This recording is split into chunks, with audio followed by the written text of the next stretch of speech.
അങ്ങനെ Malayalam big boss season 6 ലൈവിൽ ഇപ്പോൾ നടന്നുകൊണ്ടിരിക്കുന്ന ജയിൽ നോമിനേഷൻ ടാസ്ക് അവസാനിച്ചിരിക്കുകയാണ്. അപ്പോൾ തന്നെ ജാസ്മിൻ വന്ന് അർജുനോട് സിജോനോട് ശ്രീധുനോടൊക്കെ സംസാരിക്കുന്നുണ്ട്. ഞാൻ ഓൾറെഡി സിജോനോട് പറഞ്ഞിട്ടുണ്ടായിരുന്നു എന്നെ തന്നെയാണ് ഇവർ ഡയറക്റ്റായിട്ട് നോമിനേറ്റ് ചെയ്യാൻ ഉദ്ദേശിക്കുന്നതെന്ന്. എനിക്ക് നന്നായിട്ട് അറിയാം. ഞാൻ ജയിലിൽ പോകുന്നത് കൊണ്ട് എനിക്ക് യാതൊരുവിധ കുഴപ്പമില്ല. ഞാനും ഗബ്രിയും പോയിട്ട് ഒരുപാട് ഞങ്ങൾ സംസാരിച്ചിട്ടുണ്ട്.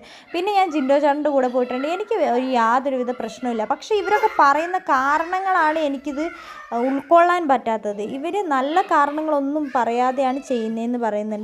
അതിനുശേഷം ശ്രീധുവും സിജോനോട് പറയുന്നുണ്ട്, സിജോനെ നോമിനേറ്റ് ചെയ്ത കാര്യം. അപ്പോൾ സിജോ പറയുന്നുണ്ട് ശ്രീധുവിനോട്, എനിക്ക് ആ സമയത്തൊന്നും നല്ല രീതിയിൽ ആ ടാസ്ക് എന്നെ കൊണ്ട് ചെയ്യാൻ പറ്റുന്നതല്ല, അതുകൊണ്ടാണ് ഞാൻ ചെയ്യാതിരുന്നത്. എനിക്ക് ടാസ്കുകൾ ചെയ്യുന്നതിലൊക്കെ ഒരു പരിധികളുണ്ട്. എന്താണെങ്കിലും സിജോ നല്ല രീതിയിൽ ഗെയിം കളിച്ച് മുന്നോട്ട് വരണം തന്നെയാണ് എല്ലാ പ്രേക്ഷകരും ആകാംക്ഷയോടെ ആഗ്രഹിക്കുന്നത്. പക്ഷേ ഇനിയൊരു സിജോനെ കൊണ്ടൊരു മാസ് കൊണ്ടുവരാൻ പറ്റില്ല. എന്താണെങ്കിലും ജിൻഡോയും അതേപോലെ തന്നെ അർജുനും ശ്രീധുവാണ് ഇനി പവർ റൂമിലേക്ക് വരുന്നത്. അവരെന്താണെങ്കിലും പുതിയൊരു മാസ് ബിഗ് ബോസ് വീട്ടിൽ കൊണ്ടുവരുന്നത് നമുക്ക് പ്രതീക്ഷിക്കാം.